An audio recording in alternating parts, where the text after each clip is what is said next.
All right. We are here. I want to thank my guy Barron Bass for joining me today. Thank you, You're man. I love this shirt, by the way, man. I like that it says Legends on it. Did you pick that specifically for this because of the content of the conversation, or was just the feng shui and the mood beforehand? man. I think this is the Sandlot. You know what I'm saying? So it's some legendary stuff. But I'm like, yo, I love this shirt. And actually, the whole thing says, "Legends never die." Oh, I like it. I've never even seen the Sandlot. Don't judge me, man. I have not seen the Sandlot. Don't You judge gotta me. watch that movie, man. It's a classic movie. That's what Classic everybody movie. says. I got to check it out. When I get the time, I'm definitely going to tune in. It seems like a really good movie from what I've seen, like clips and previews, but I've never got a chance to check it out. Yeah, man. Well, I mean, more than anything, cult classic. But shout out to Old Navy for providing the legendary gear for the Lolo. Oh, let me find out. Okay, you got the Old Navy Connect. Yeah, no, I don't have the connect, but I got my little Old Navy credit card, so I'll be in there. I'm like, yo, where's the graphic tees at? Boom, boom, I and they like got it. me right. They got me right. Listen, I love it, man, for sure. I know it's a lot to touch on. I want to try to get everything pretty much kind of in sequence.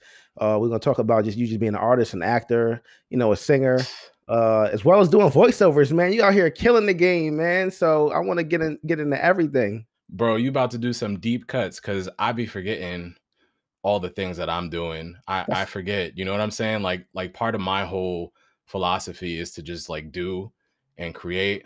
Like creators are gonna create and that's what keeps me going. You know what I'm saying? So like you might say something and I might be like, oh really? Okay. I'm just letting you know.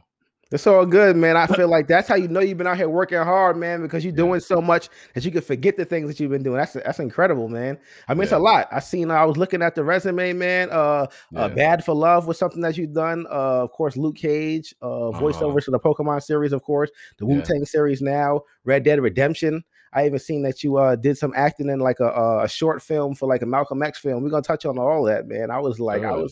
I was highly impressed with everything I got to see, man. Crazy. You did your research, man. You did your Listen, research. that's what we out here. That's what it's about. So I do want to just get into early on. I want to talk about just your experience growing up in Greenburgh, New York in the 90s. If I'm not mistaken, you are like Jamaican descent, right? Are both of your parents Jamaican? Nah, man. My parents are not West Indian. They're just very Afrocentric. Oh, Um dope. they were very into the, Pan-African movement.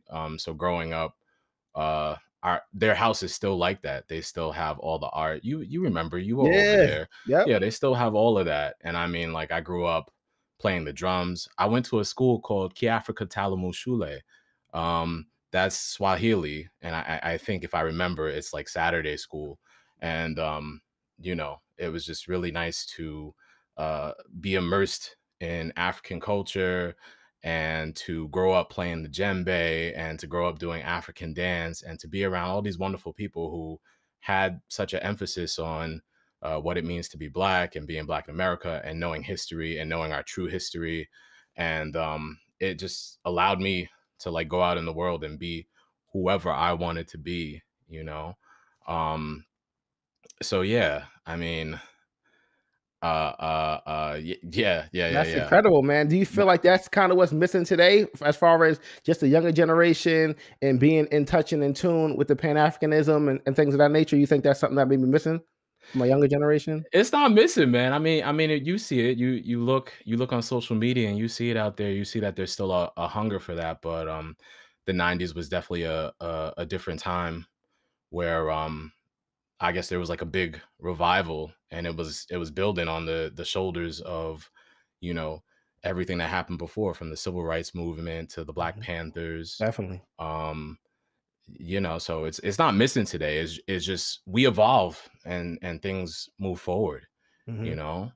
Um, yeah, and going back to growing up, I want to say that Greenberg, where we're from, Yep. was just always a special place, a very strong Black presence in Greenberg.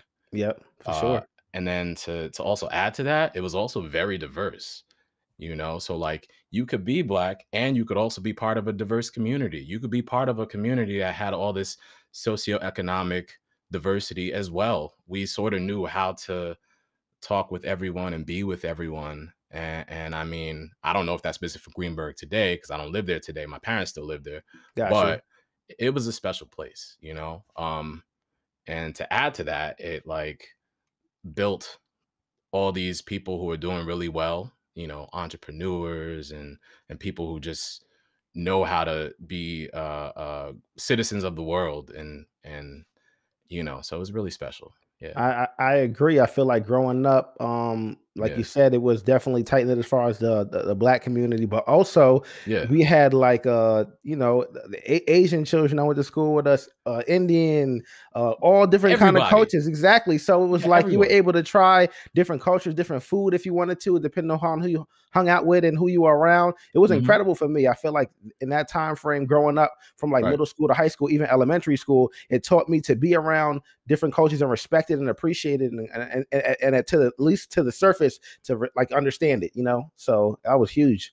I feel like. Absolutely. I mean, we were talking about diversity before anybody else, and like it was really cool when I would be able to, you know, for Black History Month, play drums for the assemblies, and like people were like, "Yo, I didn't even know you could do that," or like, you know, people would ask me, "What's Black History Month about?" And I'd be like, "Well, da da da da da da da da," da," and like that, I was that Mhm. guy, you know. Yeah. So yeah, it was a special time, and Greenberg will always have a special place in my heart. I just really want to say that, you know, White Plains, all of that. Yeah. Me as well. I feel like 914 is kind of like etched on me. I can't, you know, I can't take it. People say like you have a New York accent and all kind of thing. It's like something you can't get rid of. And I don't want to, but it's like something you can't get rid of. You know, it's like it's etched in you. It's good that you said that because people know Yonkers and Mount Vernon. Shout out DMX, rest in peace. Definitely. People know places like that. People now know Buffalo because of Griselda, Yep. right? But then there's all this stuff going In on in New between. York that people forget. And like we're right there. We're, you know, 40 minutes away. And I mean, it's nice to be, you know, in the suburbs and be a shot away from the city, you know, but we have good things going on there too, man. Mhm. And yeah, yeah. Yeah, man. Even closer to that is Mount Vernon is close to us. You know, you had people that came out of Mount Vernon, Denzel Washington, Yep, Heavy D, people that came out of Mount Vernon. And that's very like what is it, like 15, 20 minutes from us. So you'd be yep. surprised what the next town over just has as far as all that talent. Do you feel like just you speaking on that, do you feel like the talent in like in Greenberg has been shown and respected, or you feel like that's still something that's upcoming for us? Definitely slept on, but is starting to people are starting to see, right? I mean, you know, a great example are the guys like that are doing Earn Your Leisure, For you sure. know. Shout out to Earn Your Leisure, definitely. Yeah, Troy and Rashad, they Yep. were at the community center for years. I was at the community center forever. I was always at the community center. My Yeah. mom was like, "Yo, you don't have anything to do. I'm putting you at the community center." So Mhm. like they had always been teaching. Now they get Yep. to do it on a bigger platform. You know, I mean, there's all kinds of people, from entertainers to doctors, lawyers. I mean, people are really starting to see us. Oh, you know, Nico, my former acting teacher, Yep. I'm he's gonna on touch on P that. Yep. Valley. Exactly. I'm gonna Yo, touch on that. Yes. yeah, a lot of people don't know that, you know, Nico was a teacher for years. He came from Detroit. He landed in Greenberg, of all places. He saw all this talent in Greenberg. A lot of us that are doing acting and entertainment, you know, we have him to thank. You know, he sort of showed us the lay of the land, let us be in shows, and he would like bring the whole community out to watch these epic shows. You remember that? For sure. Yeah, definitely. I actually had two of his students. I've already had You had I had Sharice, right? Moon. I had Moon on here. I Yeah, had Moon. Sharice, Yeah. Moon, Sharice, and I Yep. had Nick Cregan on here. So Oh, listen, oh, I'm that's the getting homie. That's the homie. yeah, I'm getting the whole class here. Eventually, I feel like Yeah, nah, man, you're doing something really special here, man. Because it's important for people to see, you know, folks who are deemed regular who are still like making it happen. You know what I'm saying? Like that's a fact. we don't have to be celebrities, and I still think of myself as a guy. I'm still out here on the you know, on the pavement doing my thing. So Still out here on these streets. I totally understand. Do you yeah, feel because I feel like from 2004 to like 2006, that was probably like a time where I feel like gang culture was starting to become something prevalent in New York. Do you feel like your parents just putting you in to the community center and keeping you out of the quote unquote streets? You feel like that was something that made it possible for you not to join a gang and not to get involved in things like that? I mean, because it seemed like it was a no brainer for you not to get involved in that with everything you had going on. yeah. I mean, wow, that's a good one. I mean, especially in Westchester, our part of Westchester, you know, it has something to offer everyone. If you want to get in trouble, you can get in some trouble. Definitely. Um, and for me, I was always a smart kid. So, you know how what they say about smart people, and I was curious, right? Hmm. Like if I wasn't doing stuff, that's when I got into trouble. Um, I didn't get into that stuff because they put me in church. They put me in, I was like, okay, I'm gonna be in these clubs. I'm gonna be in Key Club. I'm gonna be in the band. I'm gonna be in chorus. I'm gonna, play football for the Pop Warner with the Wolverines. I'm gonna do a bit of everything, and Yeah. like it kept me out of doing that. And also, a lot of the older guys, they'd be like, "Yo, this is not for you." Shout out to your cousin Quinnen. He was one of those people. You Yeah, know for what I'm sure. saying? He's a good dude, and he was definitely one of those people that's like, "Yo, B, like I see you, man. You inspire me to hear that from my big brother. Come on, man. People like Dion Bridges, rest in peace. Mm. That's my brother. He's Facts. like, yo, I see you making music. Come over here and make music with us. That's how that started.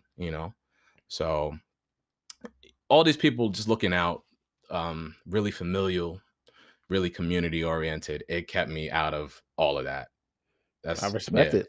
That's good though. I feel like as a young child, you have to Right. have something that like kind of like preoccupies the time, Right. or else, like you said, kids can find the ways to get into like trouble. Mm, You have to get them into something to keep it because they got so much energy. The children are a ball of energy, so they're gonna excel at energy somehow. You might as well bring into something positive. Put them in the right. music, let them play some sports, let them get into some things that they enjoy, and find something that they love for Right. later on. So I definitely understand that. Talk about just the acting for you. Did that start in Woodlands, or was that something that kind of you found the joy for early on before, just in watching movies and being inspired by the people you see beforehand? Yeah, what's crazy is I was not like a big because I was always busy. I wasn't like a big watcher of TV. You know what I'm saying? I'm gonna be honest with you. I didn't really start watching TV and like actors and following actors until I was 22. Okay. Um, I was an avid fan of cartoons, which I think that was one of the things that cultivated my love for voiceover. I would always pay attention to the voices and like make voices with my little brother and that kind of thing. Um, yeah, so when I was 22, I graduated from college from an acting program, Rutgers. Shout out to Rutgers. Um, and I said, "Oh, if I want to be on TV, maybe I need to start watching the people who are on TV, who are the experts of being on TV." That makes sense. Yeah. You know what I'm saying? But I also think about it, and I'm like, you know what? The reason I didn't watch a lot of live TV growing up is because I didn't see a lot of people who were doing the things that I liked, who looked like me. Um, there were the things that we watched as a family. I don't know if you remember like family TV time. That was a thing that we Yeah. did when we grew up. So it was like, it was Martin, it was Sister Sister, it was Tyler Perry. You could say Mhm. what you want about Tyler Perry, but he really put on for the people. For sure. Um, Yeah. and then when I started to watch TV on my own, I went ahead and I discovered Stars in Black, where they show all the black films. So I was like, oh wow, there's all these black actors that I don't know about, and it gave me sort of a lay of the land. Um, and yeah, so because I didn't see it on TV, I was in school doing my thing in the theater. Between Reader's Theater with Nico, and like he's putting us onto all these upcoming black playwrights who were at the time our age and younger, who now are like Oscar winning playwrights and screenwriters. Terrell Alvin McCraney. I remember when we had his plays. He's the guy that wrote Moonlight. Okay. Yeah, and we were performing his plays 15, 20 years ago. We didn't know what we had, man. That's what I'm Yeah. trying to say. That's what I'm trying to say. Um, so we got that. We got to like see stories that we could see ourselves in and stories that we could relate to um through Reader's Theater. And that's really what that whole thing was about.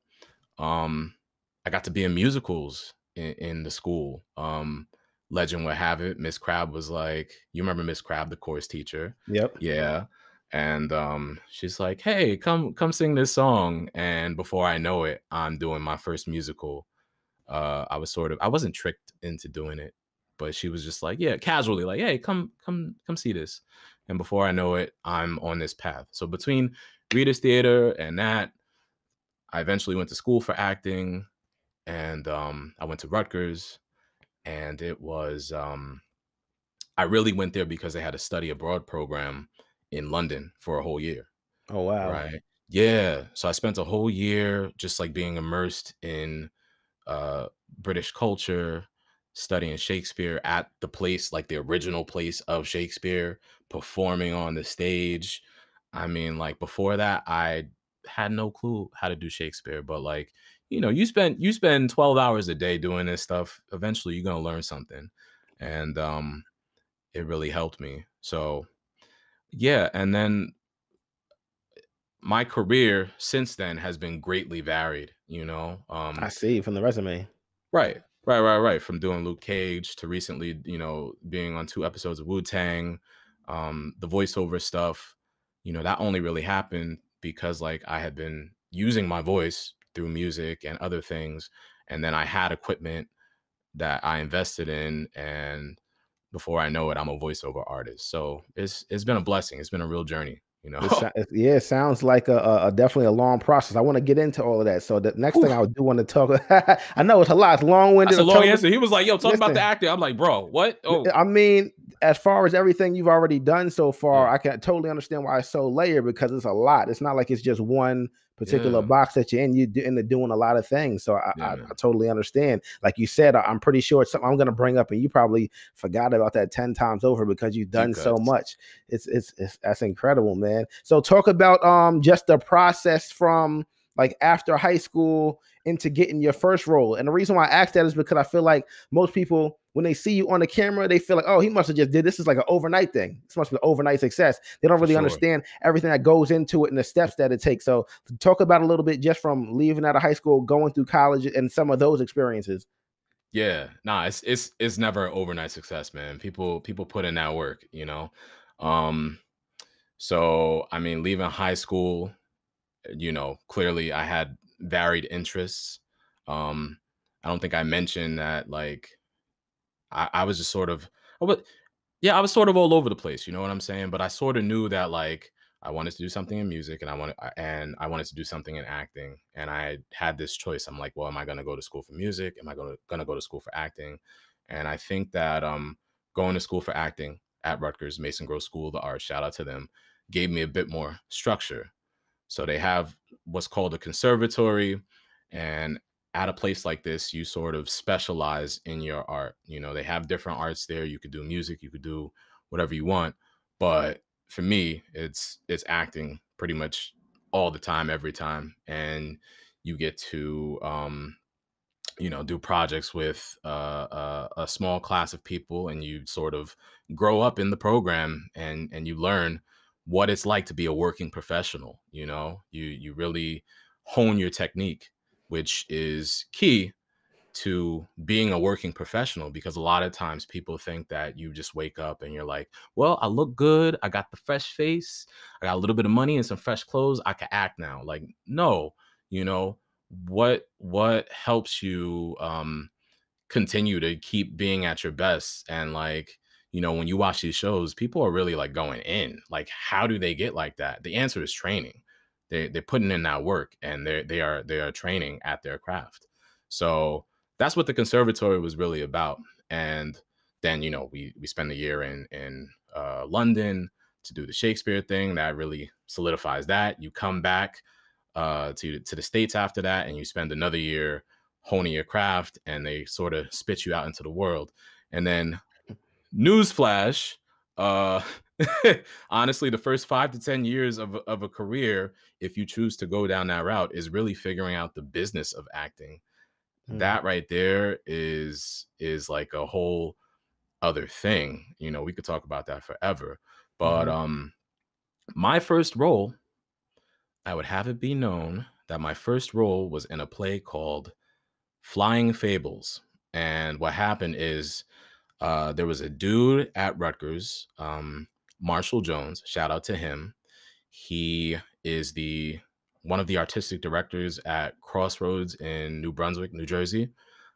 He was also involved at Rutgers. I didn't see him much, you know what I'm saying? But he knew of me. We had one conversation, and literally 2 weeks out of school, he looked out and he told me about this audition. He told the lady to look out for me.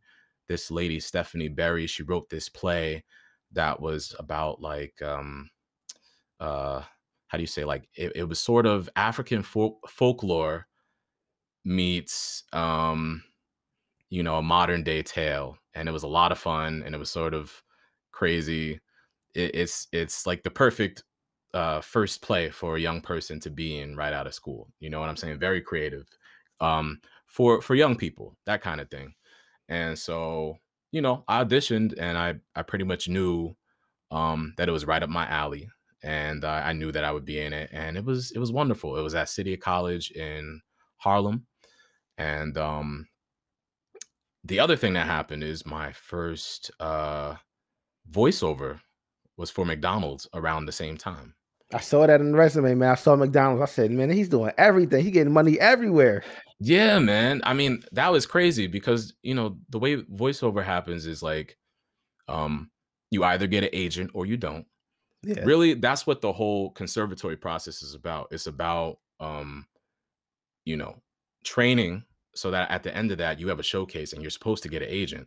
Some people get an agent, some people don't, right?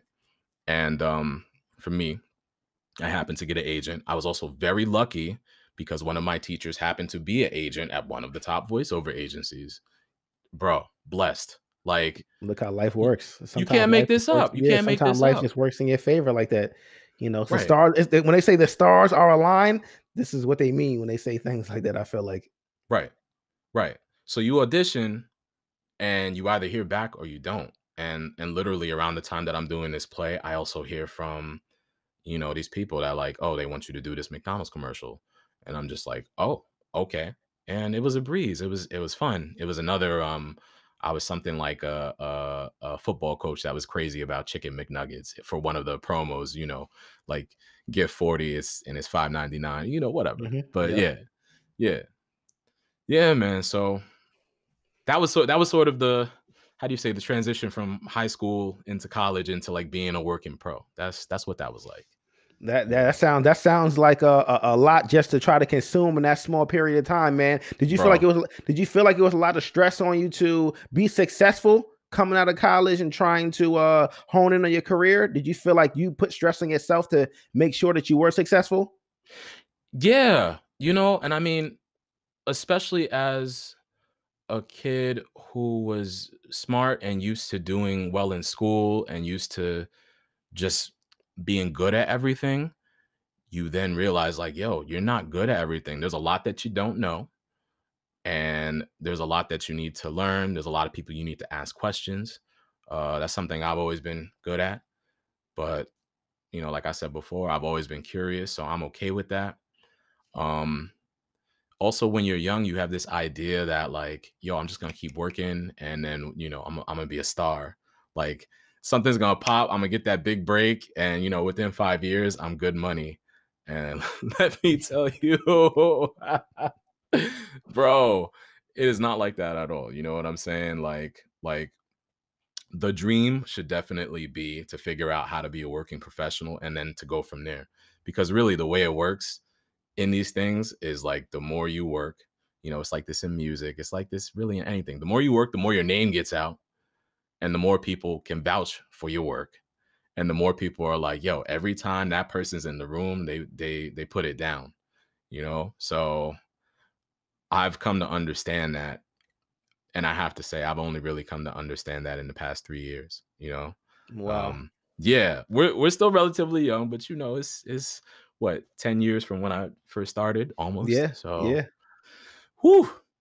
I mean, and there's always room for more improvement and more growth. So, you know, you never Right. stop growing, you never stop learning. I Every mean, day. so I can imagine where it's going to go to 5 or 10 years from now. You know what Right. I mean? Where you're going to be and the things you're going to be doing. I'm excited for you. And let me So, also say this, bro. yeah, for sure. I'm sorry. Let me No, also no, you say this good. because I forgot about this. Like, at the time, you know, you graduate from school, and I think this is important for people who come from the suburbs. Like, I moved back home, so then it meant that I was taking the train into the city every day. So I was taking Metro North, I was spending money on that. I was taking the MTA, I was spending money on that. Sometimes I would take a cab. I was doing all this to try to get to auditions. On top of that, you know, I'm working a serving job as my survival job. So I'm tired. Like, it was a grind, bro. You get home, you know, at 3 or 5, anywhere from 3 to 5 in the morning, and I live in the hills, so I'm Hmm. walking back up these hills in rain, in snow. Sometimes I miss the train at 5:30, so I gotta wait till the next train, and bro, life is real, and you will learn, and you will grow some resiliency if you don't have it already. You know what I'm saying? Like, I'm glad I'm not doing all that now. But I am thankful for that time because it really taught me the importance of grind. And it was like, okay, this is what it is. I'm gonna do this until I have to, until I could do something else. I feel like grind builds character. You have to go through the grind because I feel like if you don't, then you don't really appreciate when you Right. get to the top of that mountain. If you don't really have to go through the terrain at the bottom, so Right. yeah, I understand it, and I mean, Right. and you should appreciate it, and it should help you moving forward. When you start to get complacent and you start to Right. like feel like things are a little too easy, you got to remember those times when things were a lot harder, and just say, "Man, I just want to appreciate this moment and stay humble in the moment." So that's what Right. you use those times for. Remembering that energy that you had when you first started because you can still tap into that. That's key, man. Like I'm grateful for this time now because I'm remembering that and it's giving me a new energy for sure. I feel like young people, young like up and coming actors, they'll listen to this and they'll use that. They'll remember these times or those times. They may be going through it right now, and just Yeah. you talking and giving them this information will let them know there's light at the end of the tunnel. Just keep going and Yeah. keep working hard, and you'll get to where you want to be, to your destination that you want to get to. Right. So walk me through a day of auditioning. Like, I personally never experienced it myself. How does this process work from an actor's point of view? Just going into the audition, then you act, and then how does that work? How does this whole process work? Yeah, so there's different levels to it, you know what I'm saying? If it's voiceover, you know, thanks to COVID, a lot of it is remote now. So Okay. I could literally wake up at, you know, let's say 6, 7, sometimes 8, sometimes 9, sometimes 10 if I wanted to. I like to wake up earlier so that I can get sort of a lay of the day, get my notepad out and know what's up and know what I have to prepare, you know? Um, but it's all in email. I get it from the agents and managers, and they'll tell me when it's due. So I will put it in order of when it's due. Sometimes it's 4 auditions, sometimes it's 10. It's better if it is more because it means more chances of booking something, you know, really cool. Um, and then for the voiceover stuff, you have your mic, you have your program, you record it, you edit it, you put in an MP3. There's a format to this, and you send it off, and boom, and you do that systematically. Sometimes you get what's called a callback, and in the process of a callback, you might get direction. You know, they might want to hear it a different way. They might want to hear you ad lib a little bit. I love ad libbing because you know I can ad lib for days, and you know, I think it just really, instead of having to stick to the script, it gives you a chance to really show your personality, you know, but it's not always ad libbing. Sometimes it's just like, hey, we want to see if you can just do it a little bit differently or add some of this in, you know. And that's really the voiceover stuff. You know, before it was all remote, we would, you know, get on the train and go to the studio and you'd be there with the casting director and literally on the spot you have to do what's called 3 in a row. So you're doing 3 takes sort of on the fly, and you don't really have a chance to, like, edit yourself. The remote stuff takes a little bit of the pressure off, and this is only in the past year and a half, right? You should still practice that way. However, it's a little bit less pressuring. Um, Nowadays, with the remote stuff, people are even auditioning for TV and film, you know? Uh I have my cameras and I'll have a backdrop and I'll set up my lighting. You know, you got to set up your space as if you know you want a job. You got to make it look official. You know what I'm saying? So you work on your script. If you have lines, you know, maybe you'll get it a couple of days before, maybe you'll get it the day before, maybe you'll get it hours before. You know what I'm saying? You gotta figure out what is best for you to figure out how to memorize those lines and do your thing. You know, when I did the Wu-Tang thing, um, I got two auditions for two different characters, and I was actually away. I was upstate, like on a mini vacation, you know. And so I'm like, oh, well, I got my camera and we got this lamp. So I moved the lamp and I made sure the background was cool, put my little lens up and made it look official. And literally, like it's really like that in acting. Sometimes you hear about it the next day, you know, maybe the next day they were like, yeah, we want him, you know, and then before you know it, you're on set doing the thing. Um, yeah, and that's pretty much the day. You know, you try to remember times to eat because self-care is important. You try to get your workout in, you try to get outside, you know, especially in these COVID times. Um, you know, try to read a book, that kind of thing. You try to keep yourself fresh and you try to keep learning and growing. I also have times when I work on monologues that, you know, I've read in plays. I try to read plays when I have time to do so. You know, that's really my day to day, you know. Yeah. Okay. Yeah, it seems like a lot layered in that one day, especially right now Whew. when it's time. It's Yeah. more learning how to manage your own time opposed to going out somewhere and somebody telling you this is what you're going to be doing throughout the day. So Yeah. does that do you feel like that is do you feel like it's more difficult for you that way as far as just planning out your own day? Or would you rather it be that you go to an audition in person and you're able to do your thing on the spot? Like which one do you prefer? I mean, bro, it's a challenge regardless, you know what I'm saying? Like school didn't really teach us how to structure your day outside of somebody giving you a schedule, right? So like doing the 9 to 5 life is easy. You know, you're given a time period where you're doing your tasks and you know what your tasks are. And if you're not hitting them, you gotta do something differently. You gotta calibrate differently, you know? And like this whole thing of figuring out how to structure your day so that you're productive and so that you keep the forward momentum. Um, you know, there's nobody really teaching that. So like you need to find people, you need to ask questions, you need to figure out a process that works for you. You know what I'm saying? And I'm gonna be honest with you, you know, COVID is really the thing that kicked all of this into full gear for me. Um, long story short, I was actually working at a marketing company. I had just stopped serving, thank God. Hate it.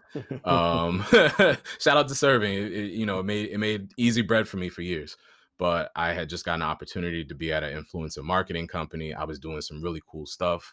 Um, I'm like at big companies, you know, in these meetings talking about influencer marketing before, you know, like anybody's talking about influencer marketing.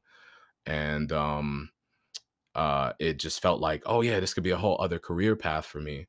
Um, however, I had a sweet deal because I could leave for my auditions whenever I wanted. I made that very clear to them that like, yo, I'm an actor and like this is a means to an end for me. Right. But I loved the gig because I learned a lot of stuff. I got to do a lot of really cool things. I got to do a lot of really cool things in the social media space that I never thought I would have the opportunity to do. Um, and then I got laid off from that job, which I knew was coming. And it was just like, oh, okay, I got to figure something out now. I had been doing my voiceover stuff and my acting stuff that whole time. However, I was also there splitting my time paying the bills. So I get fired. I had planned a trip to Puerto Rico with my lady, and that was months away. And we said, you know what, whatever. I'm gonna keep doing my thing, auditioning, da da da da. We went to Puerto Rico. Literally a week after we came back from Puerto Rico, we were there for 2 weeks. Um, COVID. And oh my gosh, I had a sweet interview lined up and it disappeared faster than I can say whatever word you can think of. And I was like, okay, I have a decision to make. And so that's when everything went remote. That's when I started auditioning heavily. And for about a year and a half now, because of COVID, I've been doing voiceover and acting full time. Oh wow, that's crazy, man. I mean, because I have a similar story. I had got married in Puerto Rico, and as soon as I got Congrats. back, thank you. I got married February 2nd of 2020. As soon as I got back, Wow. the world literally changed. We got off that plane. Son. We got off that plane, and it was like nothing was the same. And it was crazy because my wife was, because she works in the medical field, so she's familiar with COVID and how it works. She was on a plane. It's how crazy it was. She was on a plane coming back. She's the only one with a mask on. Nobody else was wearing it. They were looking at her like she was crazy. And we come Wow. back home, and like days later, all these cases come up, and it was like the world just shut down. That's so Pretty crazy. Could crazy. you imagine if you had stayed a couple more days and like if you were stuck in Puerto Rico? Because that was almost us too. But Mm, like, couldn't wow. even imagine. I couldn't even. I mean, it'd been a nice time for sure, but Yeah, maybe for like the first week or two, but you don't have all the comfortability and it's hot.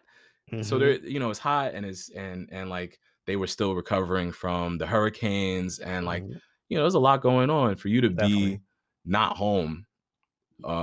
It would be another thing, That so yeah, you're sure. I mean, you're surely right about that. I'm not gonna argue with you there. yeah, So I know he's touched on this before. Like being that we are from the 914 area, I feel like yeah, there's so many people to be inspired by. Right? We got a dude, bunch of hometown heroes in Westchester. We talked about a couple of them. crazy. Like you said, Heavy D, The Locks, DMX, Mary J. Mhm. Blige, etc. So many people. Like, do you feel like you had any inspirations for you growing up in the 914 area that you looked up to?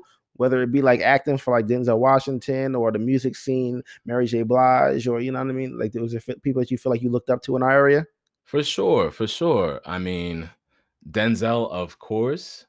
When I really was on my heavy, let me start watching actors tip. I probably watched every Denzel Washington. I feel like he's the prototype for every black actor coming out. Even the black British dudes, they base their whole joint off of Denzel. You know what I'm saying? He's the Yeah. godfather of it.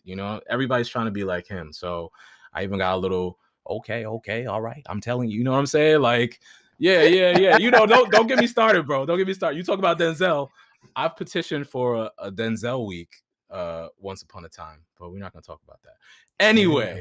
Anyway, um, yeah, no, there's definitely between let's see, Denzel, of course, Mary J, love her music.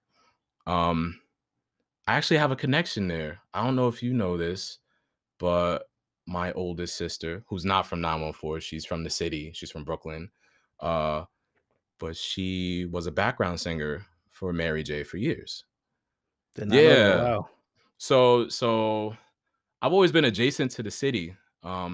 It's been really cool having siblings who were involved in music and to see them sort of involved and grow up with, the Mary J's and the Jay-Z's. And I mean, I can name countless people, but to sort of hear about it through passing, because I wasn't old enough to sort of understand what was going on. They actually like really lived as teens through that golden era. And, I was in Westchester sort of hearing about it. Um, in terms of like hometown heroes for real. I mean, I Mhm. already brought up Dion. Shout out my bro. Yep. This is a guy who would show up to things even when I wouldn't tell him about stuff and he would Oh just be wow. there. Yeah, yeah. And he literally came to my job one day when I was working at Sam Ash making no money. Um and like told me, "Hey, let's do this thing together. I'm putting together this collective and we're going to put on for Westchester and whenever you need support, I'm there for you. I'm your bro." Um so that really meant a lot to me. That was back in 2011. Seems like a small thing, but those guys went on to build things like Pick and Roll Soul, and they were connected in the community to just Mhm. sort of have that connection with somebody who you've watched grow up and who's watched you grow up is invaluable. So like he's definitely a hero for me. And once again, rest in peace to him. Rest in peace for Um, sure. Yeah. in terms of like famous people, that's a tough one, man, because there's so many. Um, Shout out to the Atlantic Star guys. Nobody talks about them enough. They became teachers in our school system, and Definitely. like they're legends. They've done concerts in Greenberg for Greenberg. Like they don't have to do that. They're Atlantic Star. They got hits. What, I know, right? Yeah, I'm not. man? I didn't mention this before, but I'm actually related to Porter Carroll, who was a part of Atlanta Stars. I'm gonna get him on my Bro, show. you related to everybody. Get out of here, man. See, that's the other thing about Greenberg. Everybody in Greenberg is related. I don't have near cousin in Greenberg, but I feel like everybody's my cousin because I was on B Street and I knew what was up. You know what I'm Yeah, saying? yep. So it's funny, Yep, I'm gonna man. get him on the show for sure. Yeah, Fire. we've been in touch. So Atlantic Star, I'm Good. glad you brought that up. That's yeah, that's one that people don't usually talk about, but they're like the original. Son, they're the original and they're always putting on for the community. Matter of fact, when my brother graduated a couple of years ago from Woodlands, one of the Lewis brothers was there and he was eating, and you know, they're just there. I love that. I still go back and I love seeing, you know, the same people and people doing well. You know, that really warms my heart. But I want to be like Exactly. them, man. I want to put on for the community and bring people into the fold of what I'm doing. That's really what keeps me going. Yeah. I'm the same, man. That's what I want to do. I want to be able to give back, whether it's like give, like whether it's just having like throwing an event and having to where people can just be a part of it, and and make money from it to feed their families or whatever it is. I'm always for giving back to the community. That's what it's about, and that's what we're supposed to do. I feel like you're not supposed to just make money and leave. You got to come back and support your own. That's huge. That's how we all come up. Absolutely. We all come back and bring $1, and then we get $2 Right. from there, and we move on and pile up like that. So Right. I saw you you spoke to M Dada, and shout out to him. Even though my we were guy. not close like that because he wasn't my year. Mhm. However, I remember when he really was doing, you know, getting heavy in the music and started doing things at the Galleria, and I just think that's awesome. But we should really talk about, you know, some event stuff. Um, One thing I was able to do when I was at the influencer marketing company was put together an event for Reebok and get some influencers to come. And I put it together with Imani House, which is this not-for-profit in Brooklyn that also operates in Liberia. And they've been doing that work for 40 years. And it was the first ever Black History Month event for Reebok, Wow. right? Like, let's have that be clear. I And did it you with made my it happen. bro. Yeah, I did it with my bro Napoleon the Legend, awesome rapper, and we had music, we had art, you know what I'm saying? So like I want to do more stuff like that. COVID slowed this thing down. However, we're not done. So let's definitely keep in touch and make it happen, bro. Yeah, I'm all for it. Listen, we'll definitely make it happen. I'm excited. That's huge in itself. Like you said, just having the first black, that's crazy, man. Man, that's you're part of history. To be honest with Well, you, you think about right, it, right. you helped There's so curate much, it. bro. There's so much to talk about. Like the way it happened is Napoleon, my bro, who I often make music with, shout out him. He had an event that he did the year before. Dion showed up. Dion brought people. Mhm. There was mad people there. That wasn't our event. This time in 2018 for Black History Month, it was our event, and we killed it. It was people loved it, you know. So we got to do more of that. Yeah, definitely. I'm excited, and if I could be a part of it, I can help at all, even if it's in the background. Let me know, man. I'm all for it. Yeah, So, yeah. just touching on auditions. I know we were coming off of that one. Have you ever?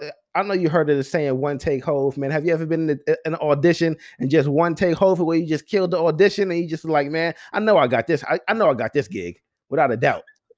It happens, but let me tell you something, man. You can't rest on your own laurels because what you don't understand when you're young is that there is so much that goes into the process of putting together somebody's vision. You are just a piece of the puzzle, bro. Mm, I've had true. times where I've killed the audition. They've asked me to come back and read for another character, and they're like, oh, and I'm just there for forever, and they're loving you, killing it, and then you never hear nothing ever again. Oh wow. So yeah, it happens, but you have to think to yourself, and you don't. And once again, you don't realize this when you're young that like if they're casting a show, they're making sure that everybody's energies are working together. they're talking about so many different things, and oftentimes it has nothing to do with you. You got to go in there and do your job, which is to audition and kill it, and know that you killed it and drop it, because otherwise, you're gonna keep resting on expectations that had nothing to do with you, and that's no good. It's not healthy. True. Yeah, you're right about that. I was watching Carl Payne. Of course, that's Cole from Mm, Martin, and he played right, Cockroach in the Cosby Show. And he right. was saying how when he auditioned, he originally auditioned for the role of Theo, and it was like him and Wow. Malcolm at the end of it, and they ended up getting picked. But they made that role, Cockroach, for him because he did such a good job. And he said that Bill Cosby talked him to the side and said, "Hey, sometimes it's just the wrong timing. You can kill a role, you did incredible, but sometimes it's just the wrong time. It's just not your time." So that's Exactly. that's something to consider and think about. I never knew that. I never even knew that was such a thing. But just hearing them talk about it Right. and the passion in that moment, I could feel like that kind of hurt him a little bit. Like I couldn't get that role that he really wanted, but he was able to be on the Right. show. So ultimately, he won a Right, little bit. right, right. You're not always auditioning for the role that you get. Sometimes you're auditioning just to be thought of. And like the fact that he made enough of an impact for them to like take the extra time to write a character for him, that's an even bigger feat. Like Yeah. we don't know these stories until now, Yep. but that's major, Yeah. Like yeah, That's yeah. huge. Talk about Saving Malcolm. I know that was a short film that you were a part of, and you got a chance to play Malcolm X. That's a huge privilege. I feel like in itself to be able to play such an iconic individual. You know what I mean? For us, talk about that. I'm sure it was an honor for you. How was that experience? Right, right, right. I mean, we're talking deep cuts, man. This is almost 10 years ago now. But Yeah. basically the way it happened is a family friend had a concept. Um our family friend Andrew Beard, shout out to him. Mhm. He's awesome, retired firefighter. He has a bunch of creative ideas, and he figured out a way to uh talk about his idea to a filmmaker, Joe Grant in Bed-Stuy. Shout out to him. Awesome filmmaker. He's been doing his thing for years. And when they hashed it out, they came out with this pilot called Saving Malcolm. And so basically, the premise of that story is like Quantum Leap meets Black history. But in this instance, what would happen if this guy who is a tinkerer, an inventor, drives a school bus during the day, uh, and at night he messes with different gadgets. So he messes with the clock, and then he ends up in the hotel room to speak to Malcolm X um, right before he's assassinated. Right. Mhm. And so I read the script. I was like, oh, this is very powerful. Also, at the time, I was 20. So in my head, I'm going, well, Malcolm X was like 39 or about to turn 39 when he got killed. Mhm. Um, these are some big shoes to fill. You got to do this right, especially if you're about to play Malcolm X. All I'm thinking the whole time is like, um, Denzel played Malcolm X. Yeah. So Yeah. if I don't do this right, I'm gonna hear about it, forever. Yeah. And the doubt could be crippling. I even had like the girl in the cast sort of subliminally say like, I don't know, because we didn't really know each other, but she saw that I was young and whatever. And I mean, like, I just studied, but I've been studying Malcolm X all my life. He's in my blood. He's in my bones. Like, Mhm. I've I've I've actually done a thing called Living Museum with another family friend who has a theater company where we would go to schools and play people in history. And the person I would always play was Malcolm X. So like when you're doing this in front of kids, you have to know your stuff backwards and forwards, because these kids ask you all kinds of questions and you can't be like, well, I don't know, you know, like, right. I'm in character the whole time as Malcolm X. I'm doing it. I've done that like 3 or 4 times. So I really Mhm. knew what I was doing. And then, with a film, you're filming everything in takes. So you're cutting a bunch, and it doesn't feel like a play where everything is just moving forward. So you have to stay in character for 8 to 10 hours at a time, and you don't really know how the end result is going to look. Um, I filmed that thing, and this was the summer before I went to London to study abroad. So I missed the premiere of it that they did in Mhm. Brooklyn in Bed-Stuy. Mhm. And let me tell you, the response was overwhelming. Like the people who were there, they still remember it. Apparently people were crying, you Wow. know? Like my dad, he's always giving out the DVDs that he printed of it because he's so proud. I'm floored. I'm honored, bro. I can't believe that like they chose me for that project. And I don't care if it ever goes anywhere ever in life. I mean, it was it was it was deep. It was deep, you know? So I hope it does go somewhere. You know, it's a pilot, and if you're listening to this, don't be stealing the idea. No, yeah, don't try to steal ideas, man. It's already out there in the universe. Word, word. Listen, that's another thing of as far as like just the stars align and how you said that you would go here to play Malcolm X for these young kids and act as them and they would ask these questions and then later on you get a role to play them in a short film. Like I said, it's like the stars align. It's kind of Bro, crazy what when is you think life? about What is it. life? Come on, What man. is life? I like it. Yo, God is great. God is good. God is excellent. Come on, All the man. time, that's for Word, sure. word. So then, I know it's kind of probably a leap in between, but Yeah. I do want to talk about like the role as far as the audition for Luke Cage. How was that process? Bro, auditioning for TV is weird because I'm just being 100% real. People think it's this magical thing, right? Yeah. And like I literally I literally have one line in Luke Cage, but I'm in the scene. I'm in the scene and I'm looking at him like, mm. I remember. And I've seen right, it, yeah, for sure. right. We're putting the pressure on him because he's supposed to be taking down Bushmaster and he's not doing his thing. He's sort of sleeping. You know what I'm saying? Shout out Mike Coulter. That's another dude that went to Rutgers, you Mhm. know, and he's tall. He's a big dude, you know. It is, But yeah. yeah. So when you audition for these things, um, sometimes they give you, you know, the audition for the one line thing. I actually auditioned for one of the Jamaican thugs, one of Bushmaster people. Yeah. Um, you know, and whoever makes the decisions, oftentimes it's the showrunner, the people who write the show, the directors, you know what I'm saying? They will decide who the person is. And I literally went, and this is back when we were going to audition for casting directors. I went to audition for Julie Schubert, who casts a lot of the Marvel stuff.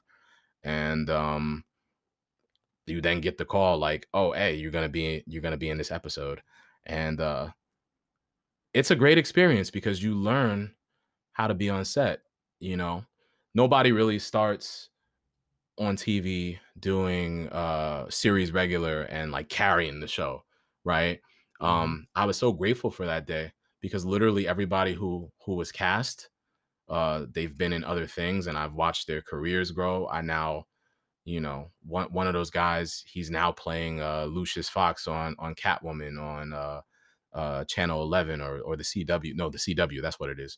And you know, another one of those guys, um, the dude who talks a lot, who's like Luke Cage's good friend. The Okay, yeah, yeah. I know. Yeah, I don't know yeah, his name. yeah. I know you're talking about. Okay. That's my homie Jeremiah Kraft, and he's killing the game right now, man. But like I've literally watched him go from that being one of his first roles, like one of his first real roles, to like doing Bill and Ted and all this stuff. So you get to watch what people are doing. You get to sort of pick up like, oh, this is how you behave.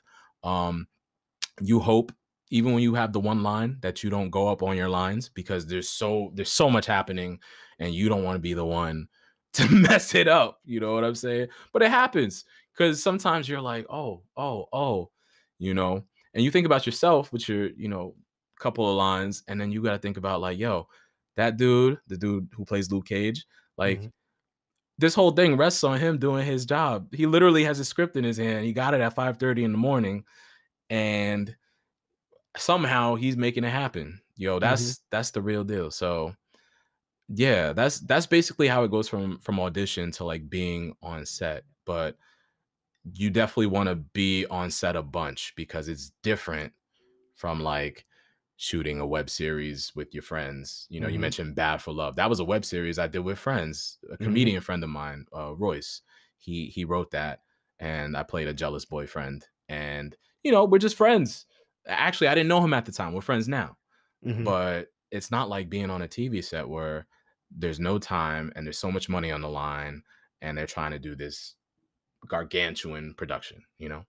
Yeah, I can only imagine the Right. difference in, like you said, just doing a smaller short film or even a smaller set, like a web series, to doing something. I mean, it's Marvel, so can you imagine the amount of money and time and energy that they're putting in to making sure this is something that's successful? And then the show gets canceled. I never understood why the show got canceled, honestly, but Bro, yeah. I mean, that's so crazy to me because the people really, really wanted it. I'm sure that there's some like politics.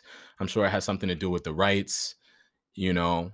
Mm, I wouldn't be surprised if like Marvel buys back the rights. So I don't know exactly what happened, but mm, basically it was before Disney Plus got happened. Yeah, you. yeah, yeah. So it might come back. And you know what? Okay. Like, hey, I'll go from being man number one to, homeboy on the street with more lines. Well, speaking into existence, you never know, especially if it comes Bro. back. You never know where that next role may take you. Yes, sir. Yes, sir. So Yeah. life after Luke Cage. Once you finish the role that you get for Luke Cage, then what's next for you? Uh Life after Luke Cage. What year Sounds was pretty. that? Was That that like sounds. 2017? Yeah, I believe it was. Yeah, I don't know if it was shot before then, but yeah, it came out like 2017. Yep, Yeah. like the end of 16, beginning of 17. I mean, I mean, a bro, I lot look has at it. happened, but I'm Yeah, sure. yeah, yeah. No, I look at it this way. I spend a lot of time. I treat the TV roles, the stuff that I do with friends, web series. I treat it all the same. I try to bring the same professionalism. Um, I think after that, I might have been in a play or two. Uh, it's hard to remember, bro. It's I hard to can remember. listen. I can, like I said, all these roles and Yeah, everything you're doing. I can only imagine. I yeah, mean, because I'm sure it's all. I don't want. I'm sure it's a lot of it's a blur because you're doing so much, getting so many yeah. roles, doing so much stuff, man. I don't even know how you remain Barron Bass when you got to be so many other people all the time, man. How do you even? How do you know? How do you know how to divide yourself? Son, I mean, isn't that like a part of a regular part of life? Like you gotta compartmentalize, you gotta sort of figure out how to make time for work, how to make time for family, how to make time for friends, all of that. And so I'm grateful for COVID because it made me slow down. It made me slow the F down, bro. You Mhm, know what I'm saying? Like, um, I've been able to spend more time with my family responsibly, socially distanced. mhm. Um, but it's just so great to like be able to call them when I want and be able to go visit when I want and be able to. I was just over, in the hills the other day helping my dad. They got a new shed and I'm helping them put stuff in the shed. Of course, every time I go over there, they got me doing work. That's how You it know, works, man. That's how it works. yeah, man. You a young, strong man. You got to go over there and help out. Come on. Okay. I'm not as young as I used to be, but you know what? No, no, you're right. You're right. You're right. I feel like I just started, bro. I feel like I'm 21 now. So I respect it. yeah, You're man. only as old as you feel, you know. Yes, You're only as old as your ability to process new information. that's the key. That's the key. That's the key. Yeah, and back to your question, the way I stay me is to stay curious and to, be open to new opportunities, be open to meeting new people, um, bringing young people into the fold when I can. And that's really it, man. Staying connected to people. That's the key. I like it, man, for sure. I mean, Yeah. one thing I do want to touch on, I thought was very interesting, Yeah. was the voiceover for Red Dead Redemption 2, man. Were you already a fan of the series before you like auditioned? Son, I mean, the thing about Rockstar is like they make 5 games and they're world famous. You know what I'm saying? Like we all grew up with GTA, Yep. So like I had no freaking clue that I would be a part of this thing. And truth will have it, like this is how much it has nothing to do with you, right? I auditioned for that joint and it doesn't tell you what it is because Mm, obviously with social media nowadays sometimes people get hype and they go and post something and they go and ruin it, right? That's the mhm. easiest way to get kicked off of a job or to like mess with the money. You can't be doing that. Don't do that. You sign Yeah. NDAs for a reason. You can't be talking about stuff that is that major. Mhm. So actually they had a code name. This is deep cuts. They had a code name for this joint. It was called Dust. right? And so I literally look on the paper and it says at the top dust. And then I had a monologue that I had to read. And I didn't hear nothing for a year, bro. Mm. And then I got an email one day where they're like, hey, we want you to audition for this. And I was like, wait, I've seen this before. I already did this. So I did it the second time. Mhm. And around that time, this is like 2015, I had just come back from New Orleans and they wanted me to do some like a southern sort of New Orleans accent. And I Mhm. was like, oh, that's fresh in my mind because I just went to New Orleans. You know what I'm saying? And I got it. Dang. And yeah, so that when you go to Rockstar Games, it's like the FBI. They like lock the door behind you and they basically tell you like no social media or we'll kill you. And yeah, and then you go in there and they put a helmet on you, with the mocap, and you have a computer screen. Everybody's really nice. However, they're very like about the business, and so you're doing it, and you have like a bunch of lines, and they sort of tell you what's happening right before you say the line, and they direct you through it. And that's sort of how all video games go. Like they're in the headset, and they're feeding you what's happening and sort of what's going on for the character. So that I did 2 sessions for that because they initially introduced my character, and then I think for the online stuff, they added more missions or something like that. And it's the running joke because I don't have a PS4. It's the running joke of the century that like if you can find my character in Red Dead, I will pay you, $100 because Mm. I haven't found him. I don't know if you know Thomas. He has the game, and I think Okay. he said, "Yo, I found him, but I shot him." And I'm just like, "Well, you didn't record it, bro." So, you know, yeah, That's too funny. I have the game. I haven't beaten it though, so I'm not sure if I ran into your character or not yet, man. I'm gonna be son. totally honest with you. There's also so many characters in that game. There's like I they use know. like 1,200 actors for that joint. I have a couple of friends who like actually have names.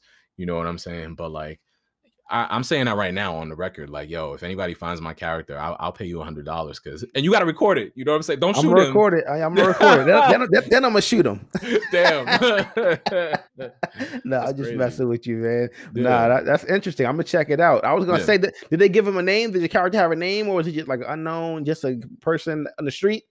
He's just a person. He's like a vagabond. You know what? He might even be a runaway slave. I don't know, bro. I sort of remember like the context of the stories that were going on. But that game is crazy. Like it depends on what you do. So there were like scenarios where like he would steal from you, or like you would shoot him or punch him.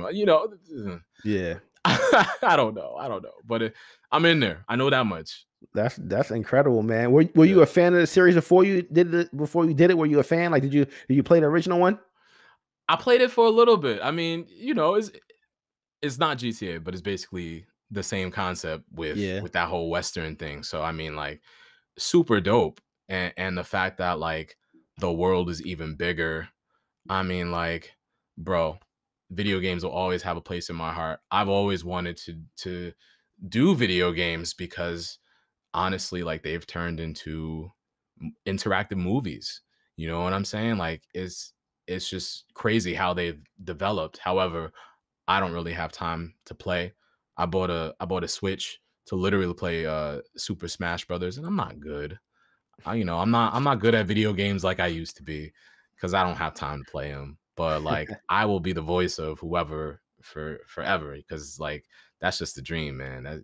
Yeah, Yeah, definitely, man. So moving on from that voiceover, yeah. we're gonna go to another voiceover, Oh man. God, Now you are doing the Pokemon series on Netflix, man. Now that's crazy. How like the opportunity, I feel like it's so big because we grew up on this series. Like it's like huge. Like this was the Game Boy era on TV before we went to school in the morning. I would see it on television. son. Pokemon, it's the Poke Rap, all of that The stuff is poker rap. if you got to be a certain Woo! age to know about the poker rap, man, you know what I mean? You got to be Son, at least 29 to 30, maybe 28. You might know about the poker rap. But under that, I don't know about the younger guys son, and who? gals. Yeah, no, no, no. I mean, they might know about it, but like, who knew that it would turn into what it became? You know Yeah. what I'm saying? So, like, for me, of course, I always had Pokemon cards, and I was big on it. And I don't Mhm. remember. I literally gave my binder to somebody, bro. I didn't like sell it to them. I'm Wow. dumb. That's That's crazy. That's crazy. crazy. I You had mad gave money holographics. away. Son. We didn't know. We didn't know. We would put these joints in our shoes so that the teachers wouldn't Take them. steal, yeah, right. Take our Pokemon cards so that we would pay attention in school. But like, Yeah. bro, if only I knew that first edition Charizard would one day be $10,000. Son. You would have kept hold of that thing and put that thing in one of them little nail cases with the glass on it. You know what I I would mean? have To put make it in sure. a safe, bro. I would have never looked at it for 20 years. But you know what? So it's funny because around the time that I got the opportunity, I was like, oh snap, the 25th anniversary of Pokemon is coming up. I wonder. And as I'm doing my research, I'm like, yo, this has blown up to a whole other thing that I just didn't know. And then I was looking at how much the cards were going for. So I was actually in the process of like buying cards to amass my collection again. Listen, Son, man. if you have old Pokemon cards, if you're watching this, you want to sell them to me, please sell them. Yo, I'll buy them off you. Anyway. So back to this thing about like the universe conspiring to help you win, right? Really, the only way that happened is like through all the work that I've been doing all throughout all the years. One person told the casting director about me. Another person told the casting director about me. They do their research on you. Um, it's backed by a big company. So they're looking at your internet presence. There's things you can say, there's things you can't say when you talk about it. And shout out to Lisa Ortiz. She is a voice actor who became their casting director, and she's phenomenal. But I mean, there's a lot of things that went into play. Honestly, unrelated but related. Like George Floyd went into play. So when that happened, everybody started talking about inequality. When they started talking about inequality, they started talking about inequality in the workplace. In my industry, in the voiceover industry, they started talking about how people of color don't get enough opportunity to play different roles. And it's just like, well, it's voice acting. So if you can, do the job and do it well, you should be able to get the opportunity. But people weren't even getting the auditions. Between last year and this year, like, it has made my career for real, bro. And, I don't know if that had anything to do with me getting the audition. What did have everything to do was the fact that like people vouched for me, people that I had worked with. And I got the audition in my email and I was just like, oh. And then I do more research on YouTube and I'm like, yo, there's like 50 million offshoots of this. They got like 40 movies now. This is huge. Yeah. I do the audition and literally the next day, congrats. You are the voice of Chairman Rose, who's like a big guy in Pokemon Journeys. And you're also the voice of one of the trainers, Doug, who's like this wacky dude. But I mean, like I have fans now, and it's kids that are like 20, and I'm just like, bro, I just started, man. But okay, thank you. They shouting you out, talking about how incredible you are and everything like that. I'm sure, man. They following you on social media. They probably gonna want a picture with you eventually. Everything, man. Son, and I really do try to keep up with social media. I really do try to respond to everybody. I try to respond to the comments. I get it. That it is definitely inspirational. It's something that we grew up with. For me to even, be a part of it, I'm just honored. I'm just honored that they thought I was good enough to carry on that legacy. That's really what it is. And I think my character's coming back for another season, so we'll see what's up. But that's dope. Yeah, man, I'm that's all I can say. I'm floored. I'm like, wow. I'm for sure. I'm happy for you. I hope you pick up another season and you're able to come on there again. Keep doing what you've been doing. Has that changed like the roles that you approach now or have been asked to audition for, being that you got this opportunity? Because I feel like Pokemon is a big deal. Like a lot of people are going to be watching that show and listening to the voiceovers, and they'll be reaching out to say, who did that role? Do you feel like you've gotten more opportunities from that? Not yet, because it's so early, Mm. and like also the way things are released nowadays, um, it's sort of like Pokemon is straight to Netflix now, right? Yeah. So it lives on Netflix, and this happens with a lot of shows where, like, I don't know if you remember Orange is the New Black, but they basically went on for 2 seasons before Mhm. people were like, "What is this show? It's a hit." You know what I'm Yeah. saying? So it can live on there, and eventually, one day I might get auditions for this, that, and the other. What does happen is I'm seeing more auditions for the animation stuff, you know, and I don't know if that has to do with my agents being like, "Oh yeah, he did Pokemon. Let's put his hat in the ring," you know. But it's very competitive, man. There's some people out here that are very good. I don't know if you ever watch YouTube and watch these people making voices, and like, it's cutthroat, bro. You I will know? check it out. I mean, Yeah. like anything else, it's a competition, and there's a lot of talent on there. But at the same Right. time, they don't want you taking their job. So I can only Son, imagine that how competitive it can be. And they probably do this son. thing night and day, night and day, night and day. They practicing these things. They can probably do 100 of them, 100 That's different voices. That's the key. Right, right, right, right. They do it, they practice it all the time. And I mean, like, for me, I can say that I've done 8,000 to 10,000 auditions in the short time that I have been working and honing and being a professional. It is an honor to be able to get paid and work.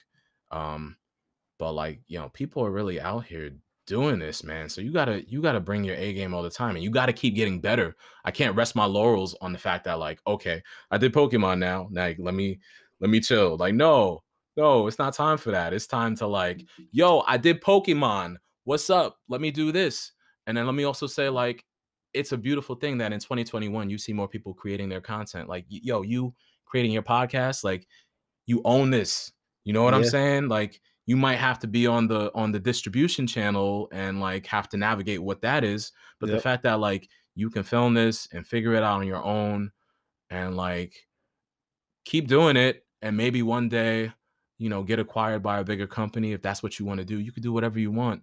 Yep. And like, I'm on that time all day, man. I'm on that DIY. I'm on that own your own content. Like, I even started my own content production company. I'm calling it that. Because that's the type of time I'm on.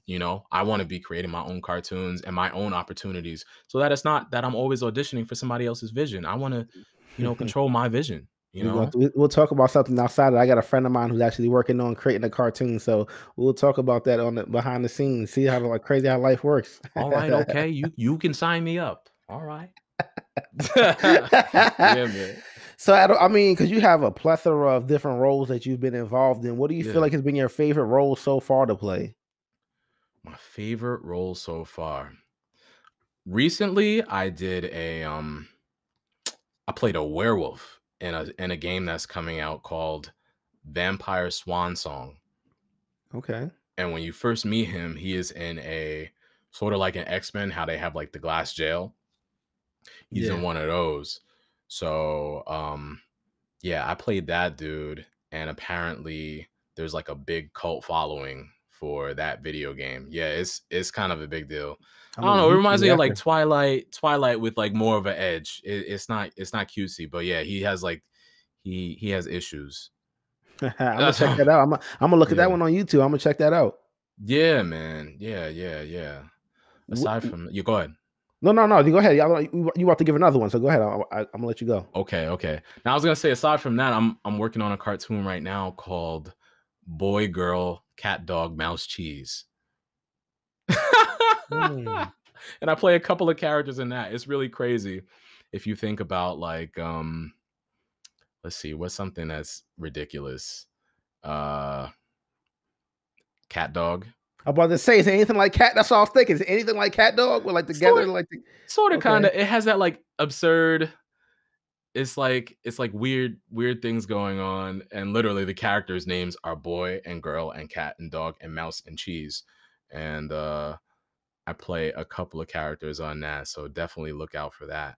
Um, Nice. yeah, man. I'll keep on a lookout for that. That sounds interesting. I gotta check that out. Like I said, it did remind me of a cat dog. That was a show that we had growing up Yeah, man. on Nickelodeon, I believe it was. And because you're about to have a congrats to you. You're about to have a daughter, you know. I'm about to have a little girl. Yes, sir. Yes, for all the folks who have young people, um, narrative podcasts are huge right now. Big, big, big, major shout out to Pinna.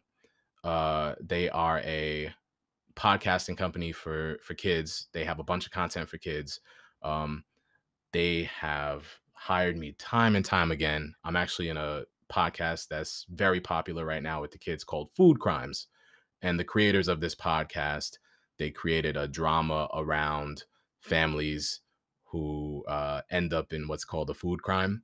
Mm-hmm. So like if the mom decides that the family is going vegan, but nobody had any say, and she shows up with vegan chicken nuggets, they will record their story and they turn this into a courtroom drama. So I play Stephen Reven, who is a bombastic lawyer who yeah, it's kind of funny. It's on Pinna, and it's really fun. It's really, really fun to do. So No, that's pretty cool, man. You out yeah. here doing everything in these streets. Yeah, man. Yeah. Listen, with all Yeah. the experience that you've had so far, what would a 30-year-old Barron tell 20-year-old Barron just as far as the experience and 20-year-old Barron going through his life looking back?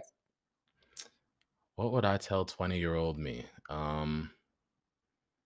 Son, take breaks, enjoy life, you know, just enjoy the process a little bit more, you know, like take time to really remember and revel in all the things, you know. I can't say that like I always, because I always understood momentum and I always understood movement, you know, forward movement. I can't say I always understood like enjoying everything, you know.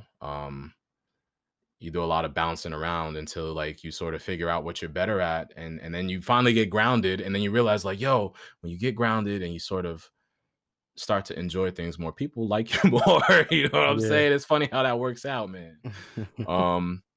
So yeah, I would, and you know, you said this earlier, it gets better. It gets It gets better. better. Okay. Um, I'm by no means at the pinnacle of what I want to do, but like I can't believe I've accomplished so much, and I'm taking time to revel in it and remember, so that I could do stuff like this, so that when you ask me the deep cuts, I'm like, yeah, bro, in 2017, it was like, nah, but you know, yeah. Listen, man, I'm highly impressed with everything that you've had a chance to do. I mean, I don't even know how you're able to work so hard and still, you know what I mean, look as young as you do, man. It's crazy. I don't know what Thank you're doing you. now. I don't know what you do. Must be the CMOS, man. Nah, because I saw your interview with Shorts, and that dude looks like he's 15, you know? Listen, man. Sure. He told me he was older than me. I was like, there's no way. That's Incredible. that's the homie, man. He's always looked like that. He's probably gonna look like that for another 20, 30 years. I'm saying like I literally had my 30th birthday and I had this gray hair show up. So I'm just like, I gotta be shaving all the time now, apparently. Cause That's too woo, funny. I meant to son, ask. I meant to what's ask up? Shorts. I played against him in the church league back in the day. I don't know if you Woo. remember that. I meant to ask him that Yeah, I back in the remember. day. I remember playing against him. I'm like, does he remember that? I would have asked him that, man. Son. I'm gonna reach out to him and ask him. Son, all you cats who ball, I'm jealous, man. I mean, I'll be out there, you know what I'm saying? But like, I'm not good. I can hold my own, but I'm not good. We gotta Right? get some kind of. We gotta get some type of summertime, program where we just get our own team and everybody come out here like a little 7-on-7, 8-on-8. Something cool. I would love that. Nah, you guys are nice, bro. I've seen it. Actually, I remember one summer we were back from college and like, you know, all the guys were out there, Robbie and Taj Everly. Yo, they're Yeah, nice, bro. They've always been nice. I know. Like, You said son, Carol playing all the time. Robbie is like 5'2", dunking on people. I can't Yeah. hang with that. I'm gonna go back in and do some acting and make some music. Like, forget that. He Come too on, much man. into the weights now, man. I don't think he can scratch his back Mm. anymore, man. As much as he been working out all crazy, I don't know how. I don't know if he can do all that good old basketball stuff anymore. But he looks incredible, though, man, for sure. And yeah, back Son. in the day, he was a baller. Yeah, he could have definitely went to a good D2 school, man. I Right. think. Right, I right, think right. so. Well, no, it goes back to what you said earlier, you know, just like so many talented people and like talents all around. Seeing people, you know, starting clothing lines and playing basketball and coming back and starting businesses in the town. And, you know, I'm here to support everybody, and I want that known. Like, yo, if you got something going on and I can help you out, like hit me up.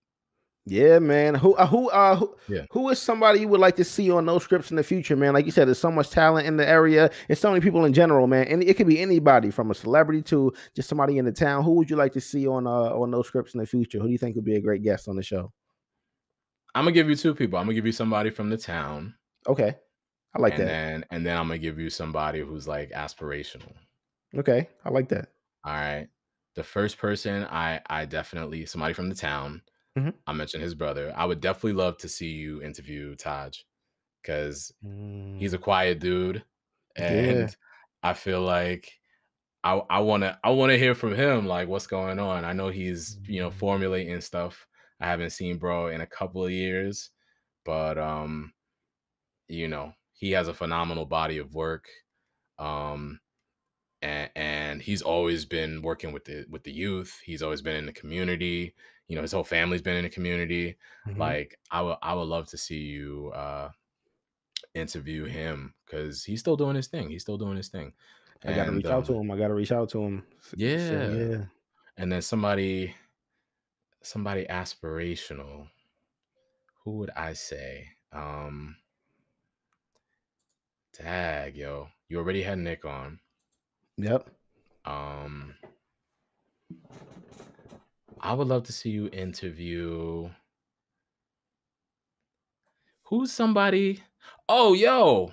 You remember isn't Althea Hart from 914? Yeah, yes, she is. I believe so. Yeah.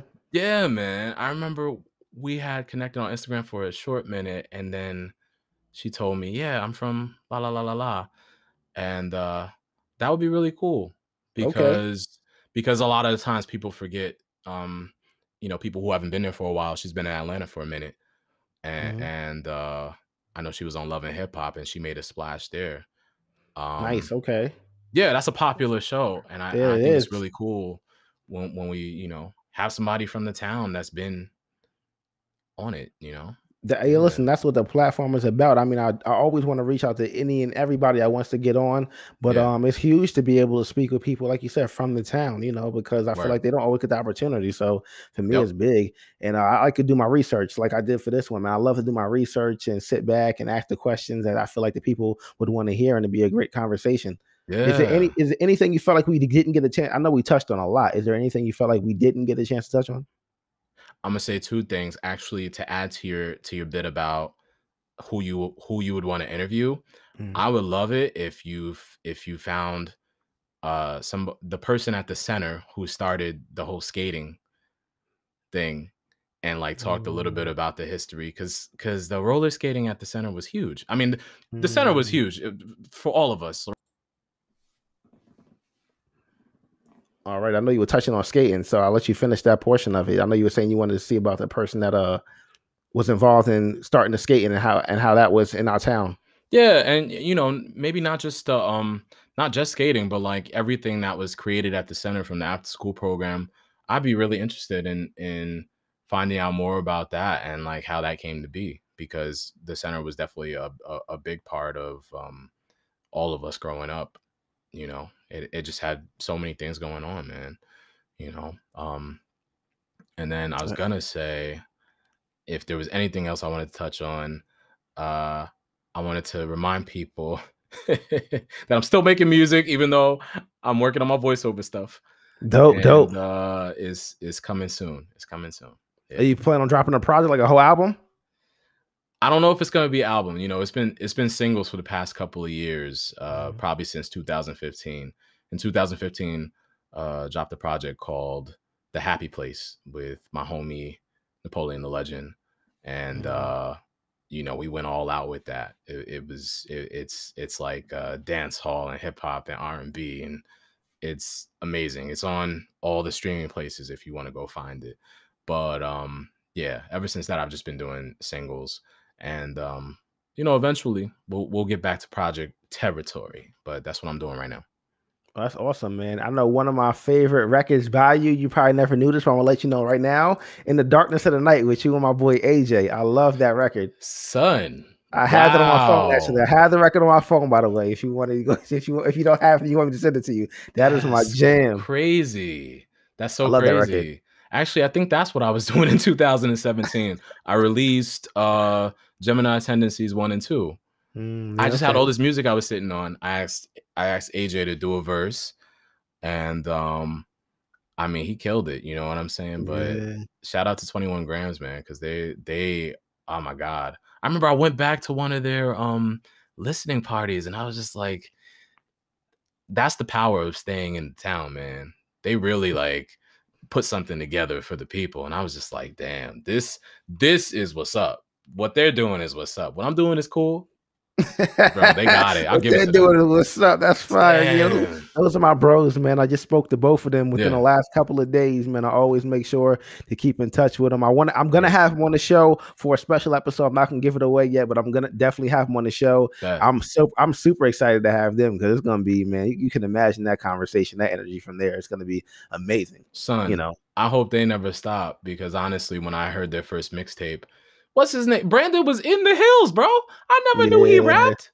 Oh yeah, I knew from back in the day we had Miss Gruffy's class together, and he had rapped during her social studies class, and that's when I knew that boy was special then.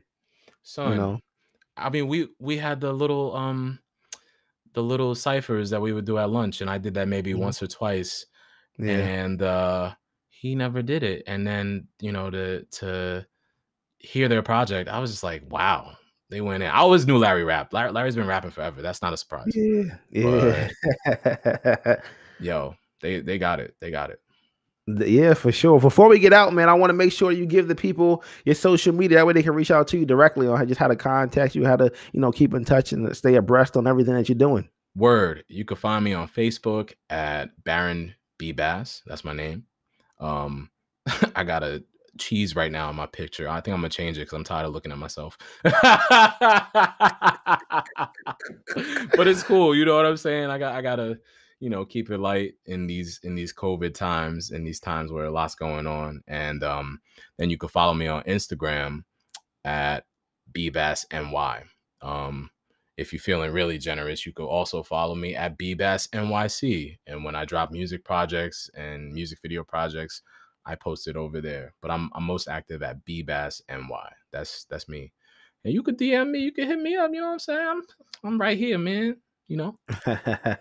Of course, man. I thank you for coming out. I Yo, definitely appreciate it. It's been an incredible conversation. Incredible. son, You I know. mean, I was nervous, but like you really got a talent for this, man. And just thank you for highlighting regular everyday people, and people we grew up with, because that's definitely important, like you said, for the kids coming up to see, like, you don't gotta be Cardi B or whoever.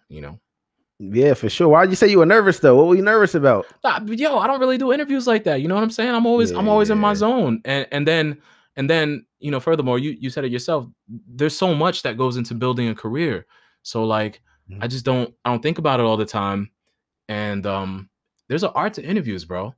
Like, the more you talk about the stuff that you've done, the more you can actually put together the package of your story. And I don't just do that a bunch. So yeah, but no, this was good. It was cool.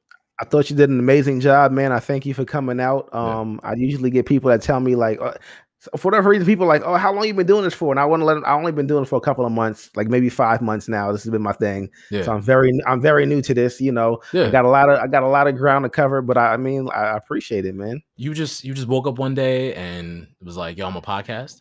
It was an idea of mine for a long time, like Yeah. over probably about a year now. So then me and AJ were just talking about it. He just said, yo, let's just do a live, man. Let's just try it live and you see how it goes. We did a live. I got a lot of good reception on it. And then I did another live with me and Larry, of course, the 21 Grams Monopoly. Wow. That one did really good. And I just said, let me just continue to see how this works. I didn't really have a brand to it yet. I didn't really have much of a name or anything behind it. And then just kept going with it. No scripts came and we just kept moving. So now we're here, episode. I don't even know. By the time this episode airs, I'll probably be around 17 or 18 or somewhere around it will be around. Yeah, Bro, so you're working, bro. That's it, what's up. That's what's up. yeah, and I that's gotta not including like the Instagram live ones. Those are like separate, like those like my Insta live right. series, pod series, but just including the ones that I've been recording and putting on YouTube, man. I've been grinding. Yeah, yeah. I gotta find the lives because that's super dope. I If mean, you go on my Instagram, yeah, yeah. check And them out. and, and also your podcast is called No Scripts. I'm so used to looking at scripts, bro. I'm like, I don't want to say nothing off color. You know what I'm saying? So Nah, we good. I feel like my platform is like it's unfiltered, uncensored. You can say yeah. whatever you want on my platform. That's what it's about. I want people to feel at home, even if you don't Word, want to use foul language. Of course, you don't have to, but just don't feel like you have to censor yourself. You say whatever word, you feel. That's what it's about. word. Well, we go way back, so it's easy. It's cool. Definitely, man. I appreciate you just for joining me, man. It was a great conversation. I think the Yes. people will enjoy it as well. Yes. Thank you, bro. You be well, and keep doing what you're doing, man. Thank you, bro. I definitely appreciate you. Yeah. Stay safe, stay healthy, all that. Yeah. You as well. Definitely. Like I said, you look great, man. Keep doing what Thank you're you. doing. You too, bro. You too, bro. You look like you went Super Saiyan over there. You got the hair going on. You got the Yeah, I got the glasses. yeah, for Come sure. on, man. I got the twist in there. I'm trying to grow it out. You know what it was when I turned had turned 29, and I told Yeah. myself I'm gonna do something different. I said I don't want to go in my 30s looking like I looked in my 20s. Let's just try something different. So Word. just started growing my hair out and Super letting the Saiyan. facial hair grow out. Like, that's what you want to call it. I like Super Saiyan. I like that. Yeah. Chris 2.0, man. Come on. That's the type of time we on, man. We got to evolve and keep growing, like you said, man. You can't stay the same. You got to keep going, keep moving, keep evolving. So that's what we're doing out here in these streets, man. Son, if you hear nothing else from this, you know what I'm saying? I know we just talked for a long time, but like if you hear nothing else from this, keep evolving, keep growing, man. That's it. And I love you guys, man. Y'all stay peace. Is always black love, man. Peace out. Yes.